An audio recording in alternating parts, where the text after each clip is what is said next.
Ég heilsa ykkur í Jesú nafni.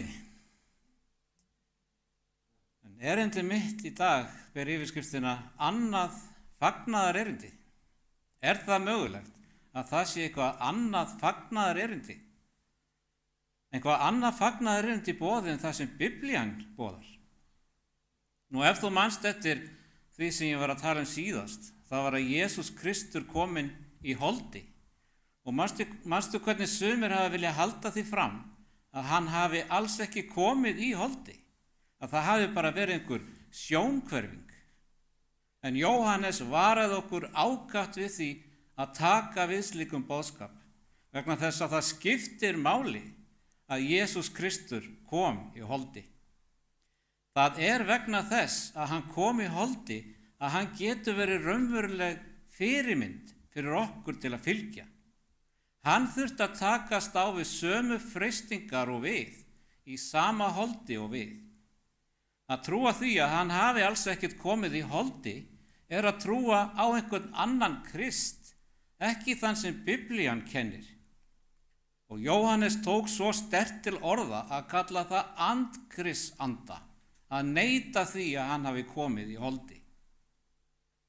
Þannig að ef menn geta fallið í þá gryfju að boða einhvern allt annan Krist með því einu að neita því að hann hafi komið í holdi, heldur að það geti eitthvað svipað gerst með fagnaðarerindið? Er möguleiki að misskilja eitthvað varðandi fagnaðarerindið, þannig að þú ert ekki lengur að boða fagnaðarerindi Jesú Krists og Biblíunar, heldur að þú sett farin að boða fagnaðarerindi andkrists? Sjáðu hvað Páll segir hér í Galatabréfinu 1. kafla, vers 69. Mig furðar að þér svo fljótt látið snúast frá honum sem kallaði yður í náð Krists til annars konar fagnaðarerindis, sem þó er ekki til, heldur er einhverja truflæður og vilja umhverfa fagnaðarerindinu Krist. En þótt jafnvel vér eða engill frá himni fær að boða yður annað fagnaðarerindi en það sem vér höfum boðað yður, þá sé hann bölvaður. Eins og vér höfum áður sagt, eins segi ég nú aftur, ef nokkur boðar yður annað fagnaðarerindi en það sem þér hafið veitt viðtöku, þá sé hann bölvaður. Hafði Páll áhyggjur af því að einhver fari að boða eitthvað annað fagnaðarerindi? Hafði hann ástæðu til að hafa áhyggjur af því? Er hugsanlegt að einhver hafi þegar verið farnir að boða eitthvað allt annað fagnaðarerindi? Var það ekki þannig með Jóhannes eins og ég fjallaði síðast, að sumir á hans tíma voru farnir að boða það að Jesús hafi alls ekkert komið í raunverulegu holdi og þess vegna þurfti hann að taka á þeim vanda sem komin var upp? Er þá ekki rökrétt að álykta að Páll hafi einmitt verið að taka á svipuðum vanda sem komin var upp varðandi fagnaðarerindi? Ég vil meina að það hafi verið einmitt þannig, og ekki bara að það hafi verið vandamál á hans tíma, það hefur verið vandamál allt frá hans tíma, allt til dagsins í dag. En þann dag í dag er verið að boða annað fagnaðarerindi en það sem Kristur og Páll og allir postularnir boðuðu. Það er fagnaðarerindi sem byggir á enn öðrum misskilningi. Ekki núna varðandi eðli Krists, heldur varðandi eðli syndarinnar. Það er misskilningur á því hvað er synd, hvenær er maður syndugur, hvenær drýgir maður synd. Hvað er synd? Synd er skuggi sem hefur fallið á hvert okkar, ósamhljómur sem ómar í djúpi sálarinnar. Við höfum öll fundið fyrir því. Þessi lúmski óróleiki, þessi hljóðláta uppreisn, sú stund þegar við veljum okkar eigin leið og við finnum samstundis kulda aðskilnaðar. Þetta er ekki bara listi yfir rangar gjörðir, það er ástand, kraftur, ríkjandi máttur sem leitast við að ríkja á hásæti hjarta þíns. Þetta er veruleiki sem við þorum vart að nefna, synd. Hún hófst ekki hjá okkur. Uppruni hennar er himneskur harmleikur, átök sem brutust út í sjálfum himninum, þegar sköpuð vera, böðuð í ljósi, valdið að upphefja sinn eigin vilja yfir vilja skaparans. Og þessi átök, þessi mikli fjandskapur takmarkaðist ekki við himinin. Átökin hafa náð til þessara jarðar og varðar alla, hvort sem við viljum viðurkenna það eða ekki. Við fæðumst öll inn í stríðs ástand og vígvöllurinn er hjarta mannsins. Í dag höfum við tvær mjög ólíkar hugmyndir hvað synd er. Í fyrsta lagi höfum við það sem hefur verið kallað erfðasynd, eða það að við erum syndug að eðlisfari.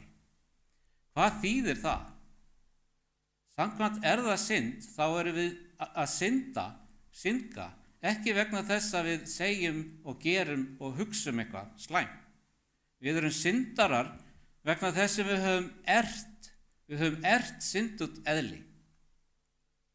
Þegar Adam og Eva synguðu, snéru þau ekki aðeins þessum heimi á hvolf, þau snéru eðli okkar á rönguna. Adam og Eva voru sköpuð þannig að þau voru full af kærleika og hamingju og réttlæti og heilagleika að eðlisfari. En vegna syndafalsins þá höfum við nú fengið í arf frá þeim eðli sem er fullt af eigingirni og stolti og vonleysi. Samkvæmt skilgreiningunni erfðasynd þá er það eina sem þú þarft að gera til að vera syndari er að fæðast og draga andan. Þú ert sjálfkrafa syndari, týndur og fordæmdur.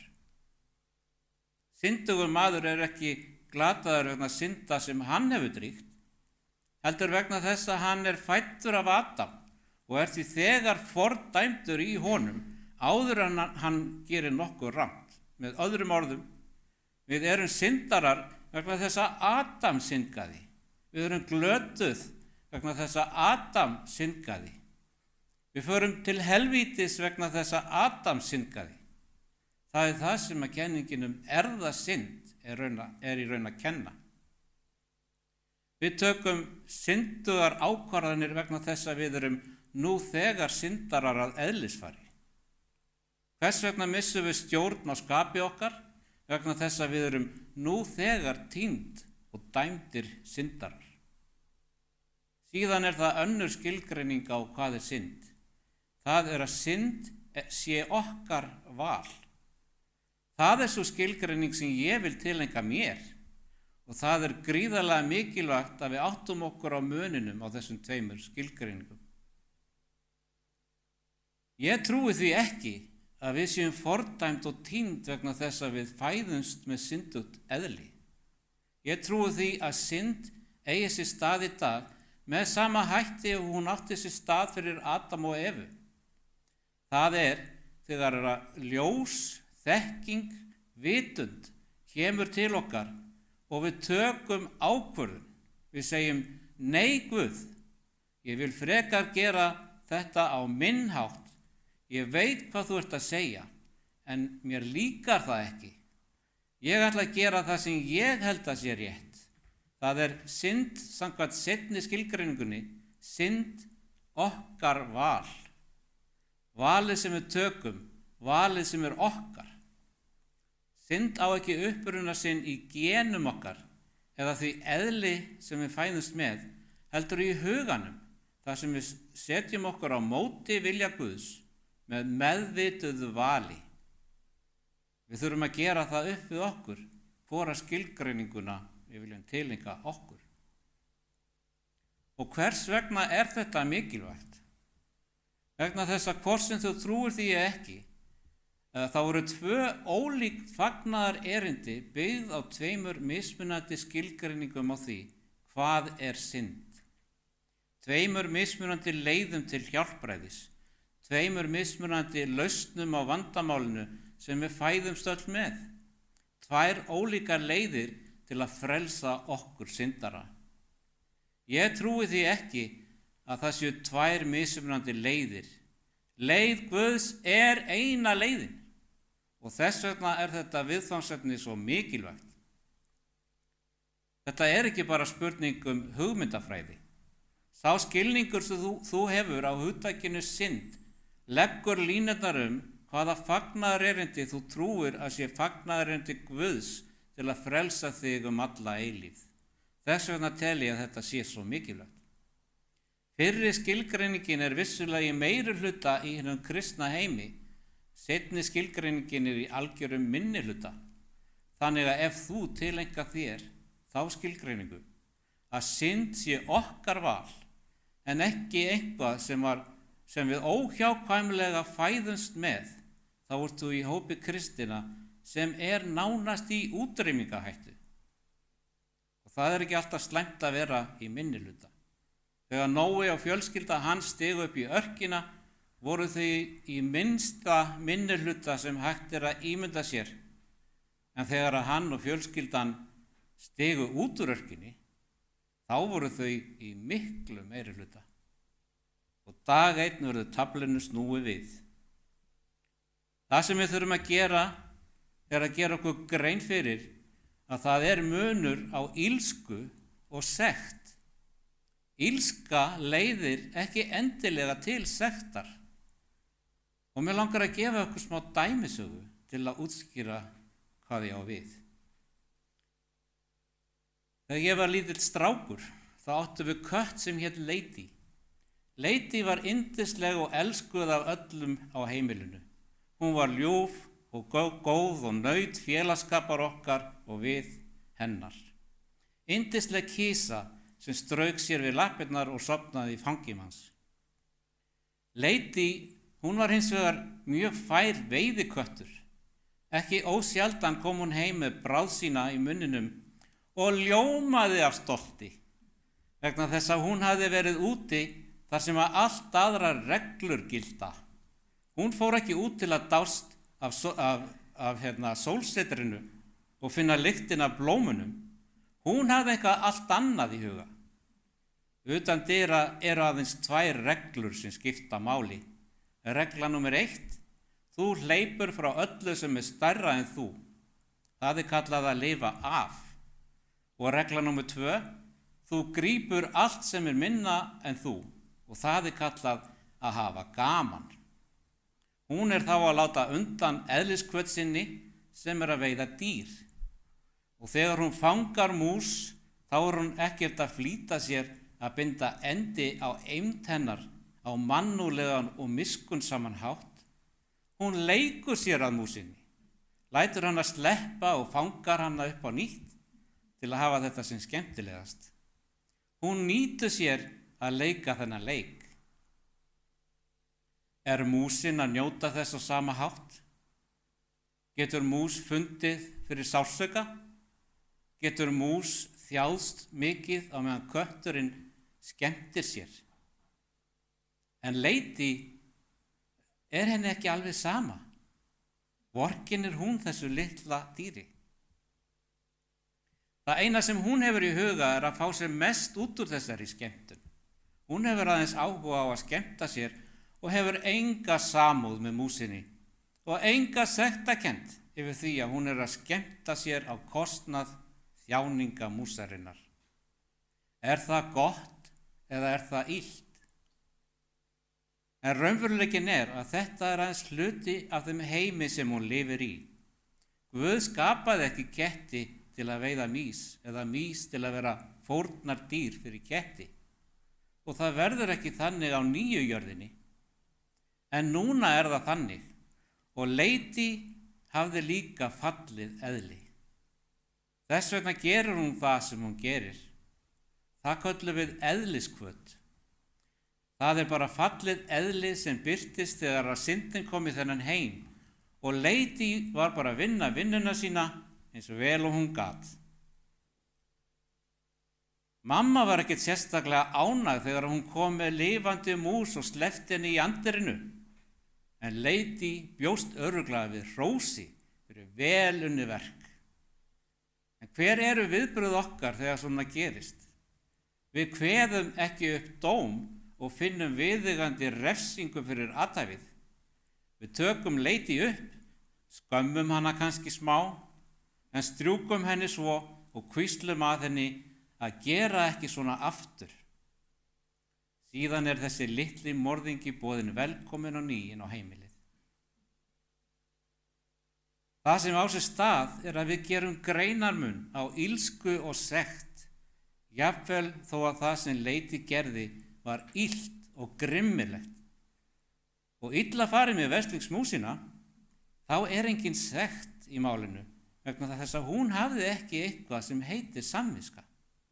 Hæfni til að þekkja munin á réttu og röngu. Hún hafði engan möguleika til að skilja hvað rétt og hvað rangt. Og þess vegna dæmist hún ekki sek, jafnvel þó að ilska hafi vissulega átt sér stað. Stundum heyrum við hörmulega sögur í fréttum. Lítið barn finnur skotvopn í skáp föðursins og stuttu síðar heyrist byssukvellur og bróðir liggur í valnum vegna óvitaskapar. Verður réttað yfir barninu? En hvað fullorðinn einstaklingur gerir nákvæmlega það sama, fer inn í sama skáp með sömu afleiðingum? Þá þarf að kanna málin nánar, ekki satt? Og þannig gerum við á hverjum degi greinarmun á ilsku annars vegar og sekt hins vegar. Og við skulum skoða hvað Jesús hefur að segja um þetta. Jóhannes 9, 1-3. Og þetta mjög kunnuleg saga sem við þekkjum öll. Á leið sinni sá hann mann sem var blindur frá fæðingu. Lærisveinar hans spurðu hann: Rabbi, hvort hefur þessi maður syndgað eða foreldrar hans? Fyrst hann fæddur blindur. Og Jesús svaraði: Hvorki það að því að hann hafi syndgað eða foreldrar hans, heldur til þess að verk Guðs verði opinber á honum. Þetta vafðist fyrir lærisveinunum. Auðvitað var hann syndari, hann blindur maðurinn. En það flækti málið í þeirra huga að hann fæddist þannig. Þess vegna velta þeir því fyrir sér hvort það geti verið að hann sé blindur vegna þess að foreldrar hans hafi geta gert eitthvað mjög slæmt og honum sé refsað fyrir syndir foreldra sinna. Ef ekki foreldrarnir, þá mögulegt að hann hafi syndgað í móðurkviði áður en hann fæddist? Þeir eru að velta þessu fyrir sér. En Jesús segir: Hvorki það að því að hann hafi syndgað eða foreldrar hans. Hvað Jesús að reyna að segja? Ekki gera ráð fyrir að blinda þýði synd. Ekki gera ráð fyrir að afleiðingar syndar þýði sekt syndar. Ekki gera ráð fyrir að ilska og sekt séu sami hluturinn. Það það sem Jesús að kenna þeim. Blinda vissulega afleiðing af synd Adams, en það hefur ekkert með sekt að gera. Hann fæðist inn í slæmar aðstæður, það augljóst. En því fylgir engin sekt, engin ábyrgð, ekki neitt val af hans hálfu. Förum yfir í Jakobsbréfi 4:17, sennilega skýrasti textin í Biblíunni þetta efni. Það þarf ekki predikara, það þarf ekki biblíu skýringar, bara einfaldlega skilning á tungumálinu. Og það segir: Hver sem því hefur vit á gott að gjöra, en gjörir það ekki, hann drýgir synd. Það ekki augljóst? Sá sem veit hvað rétt og rangt, gott og illt, en gjörir hið gagnstæða, fyrir honum það synd. Jakob segir okkur fleira, ekki bara hvað synd heldur líka hvað freisting. Ef synd að gera gagnstætt betri vitund og þekkingu á því sem vilji Guðs, hvað þá freisting? Við förum bara yfir í fyrsta kaflan í Jakobsbréfinu, því að þar ætlum við að komast að því hvað freisting. Jakobsbréfið 1:14 lýsir því betur en nokkur annar texti í Biblíunni. Það eigin girnd sem freistar sérhvers manns og dregur hann og tælir. Orðið girnd hefur að gera með langanir sem eru til staðar vegna þess að við höfum fallið eðli, vegna hörmulegrar ákvörðunar Adams sem var í ósamræmi við vilja Guðs. Okkur kann að girnast völd eða peningar, hvað sem er, eitthvað sem er í ranga átt, og það segir að við séum dregin af okkar eigin löngunum og við erum tæld af þeim. Fyrir okkur er það aðlaðandi. Það er eitthvað sem við viljum virkilega íhuga. Er það synd? Samkvæmt skilgreiningu er það syndar, þá er svarið já, það er synd. Leið og þú laðast að einhverju, leið og þetta eðli fer í gang og þú ert dregin að einhverju sem þú ættir ekki að láta draga þig að. Þá hefur þú syndgað, óháð því hvort þú framkvæmir það eða ekki. En er það samkvæmt því sem við vorum að lesa? Það er freisting þegar einhver röng hugmynd kemur upp í huga þinn og það er ekki synd. Satan hefur milljón leiðir til að áreita okkur. Hann vonast til að ná okkur einhvers staðar. Honum er alveg sama hvar, bara að eitthvað virki á okkur. Eðli mitt, persónuleiki minn, tilfinningar mínar, hvernig ég er byggður upp og ég mun laðast að einu af þessum snörum sem Satan hefur upphugsað. Ég mun dragast að einhverju sem hann er að bjóða. Það er freisting.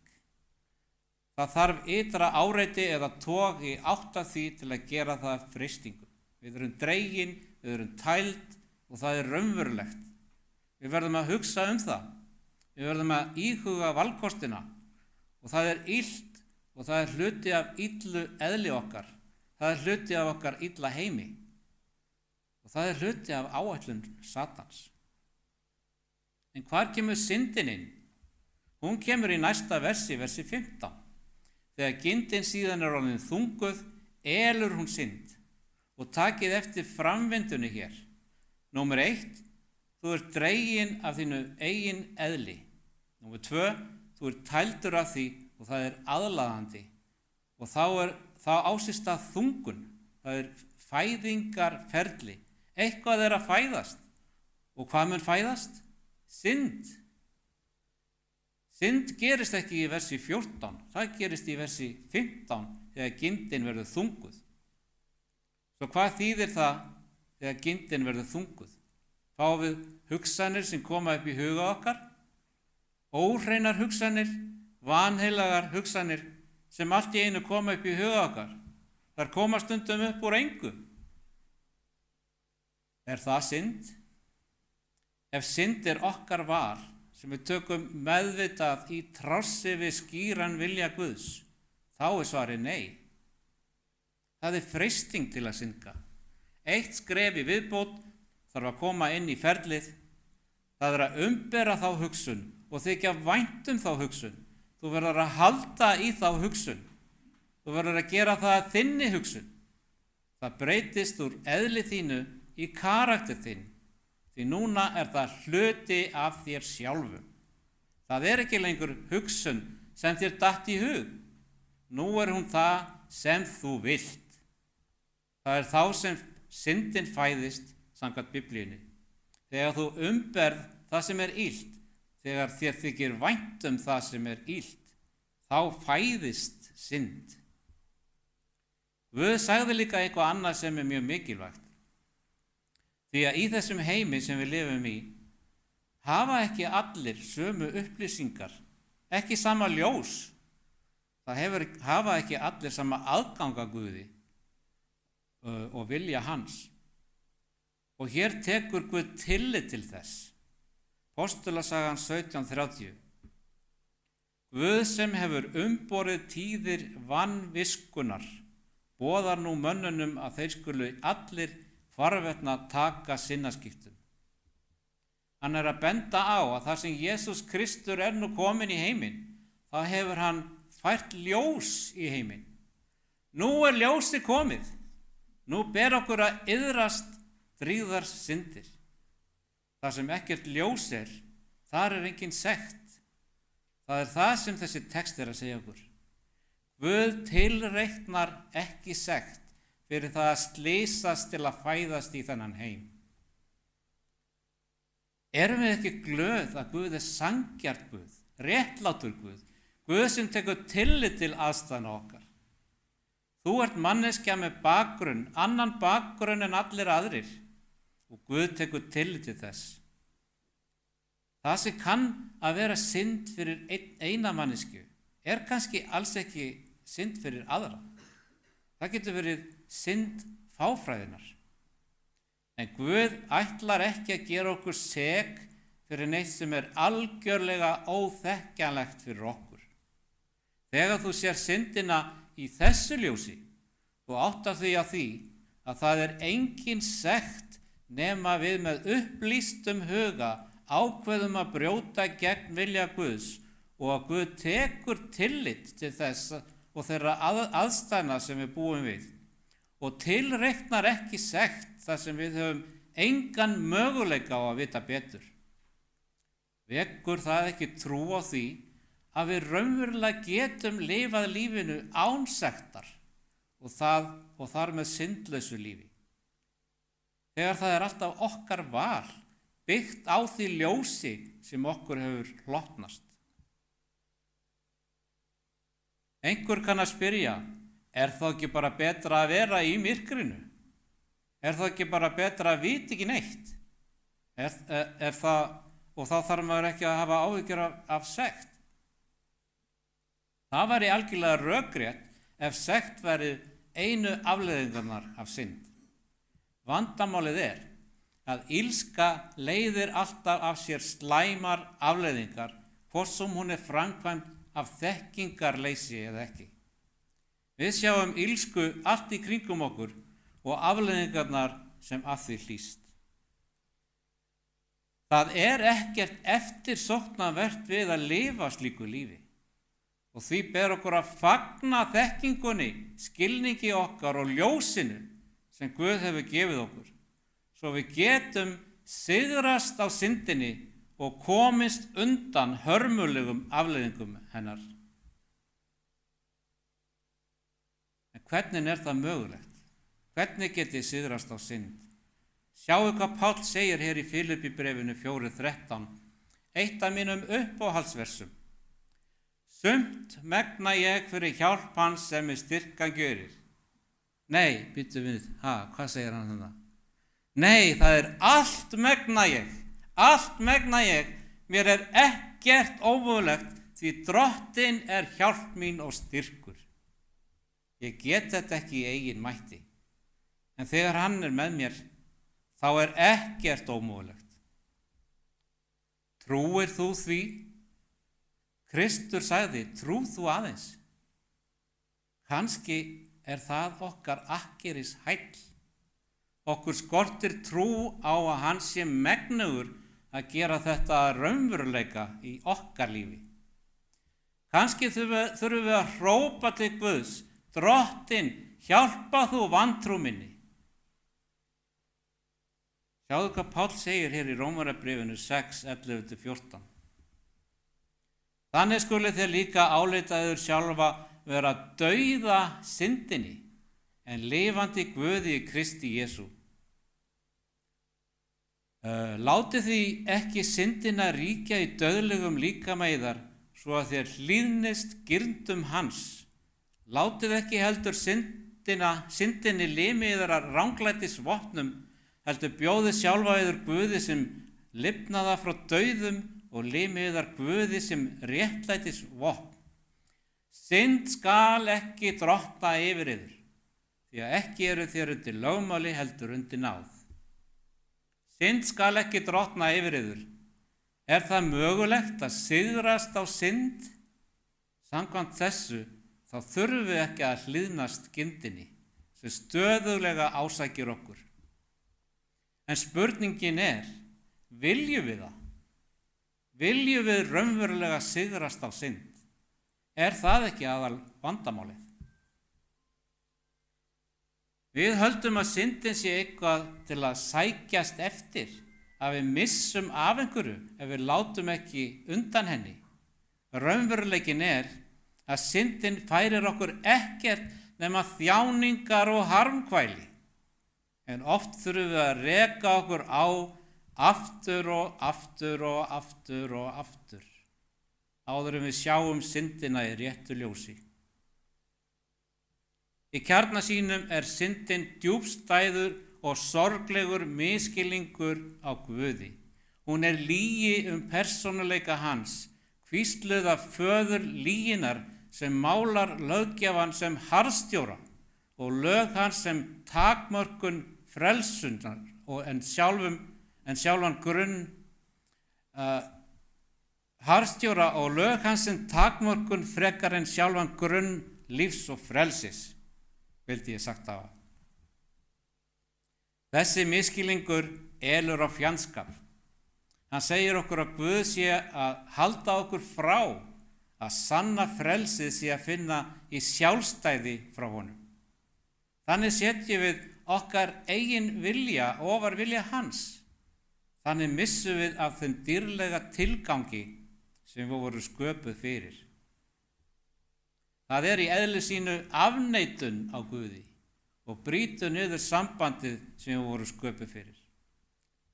Látið ekki blekkjast til að halda að syndin sé smávægileg.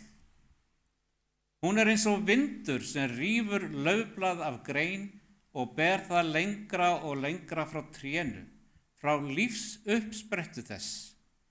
Þannig sópar syndin okkur lengra og lengra frá Guði, færir okkur í átt að dauða og tortímingu.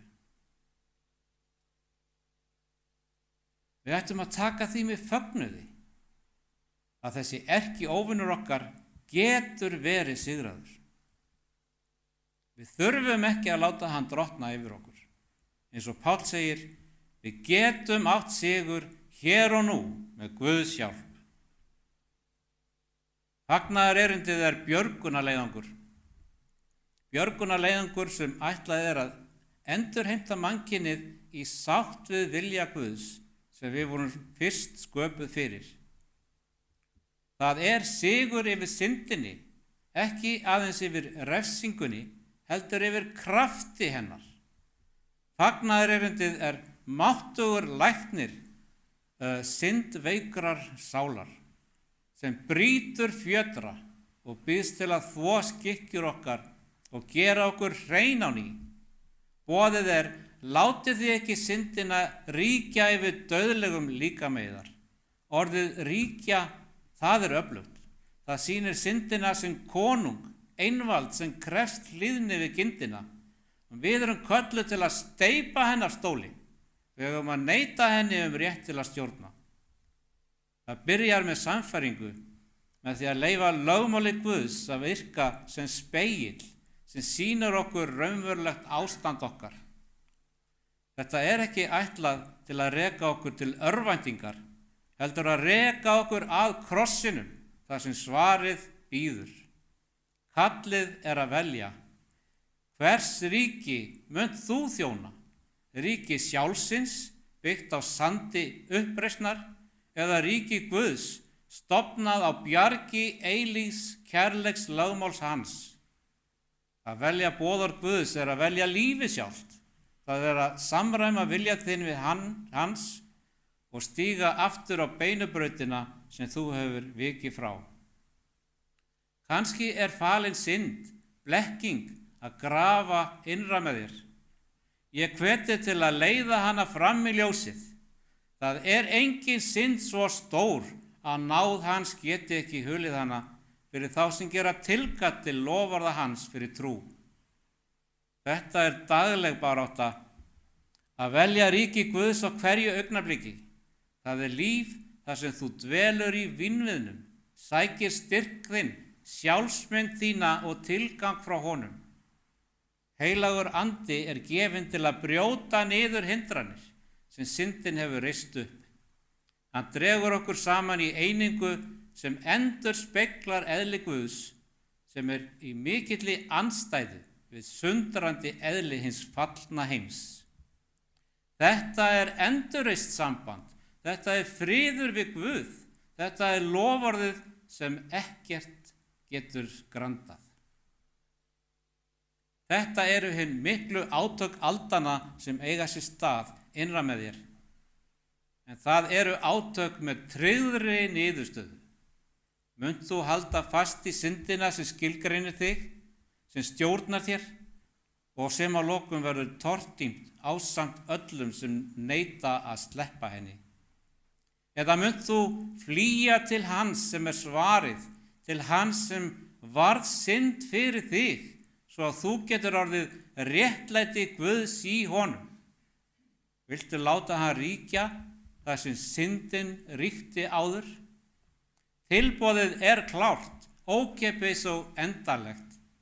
Kærleikurinn réttir til þín hönd, býður upp á að skipta á fjandskap fyrir vináttu, dauða fyrir líf. Ekki hika, hinn mikli læknir er hér og lækning hans fyrir sálina er algjör. Láttu lækninguna hefjast strax í dag. Amen.